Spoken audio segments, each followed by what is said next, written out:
అందరికీ గణతంత్ర దినోత్సవ శుభాకాంక్షలు తెలియజేస్తున్నా.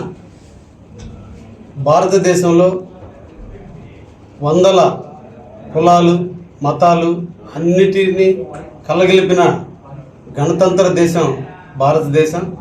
ఆ భారతదేశంలో ముఖ్యంగా ఆంధ్రప్రదేశ్లో ఆర్ఎంకే యాజమాన్యం టెలివిజన్ రంగంలో నూతన వరువులతో కొత్త దానికి నాంది పలుకుతూ, కొత్త టెక్నాలజీకి నాంది పలుకుతూ ఈరోజు వారు సమాజంలోకి వచ్చి ప్రజల్ని మేల్కొల్పే దాంట్లో, సమాజంలో ఉండే లోపాలను ఎలుతూ చూపే దాంట్లో, ప్రజల్ని చైతన్యపరిచే దాంట్లో ఆ యాజమాన్యం వాళ్ళ సిబ్బంది బాగా పనిచేయాలని, ఆ సంస్థ బాగా రాణించాలని, ప్రజలకి మెరుగైన సేవలు అందించాలని మనసారా వారందరినీ కూడా అభినందిస్తూ కోరుకుంటూ సెలవు తీసుకుంటాం.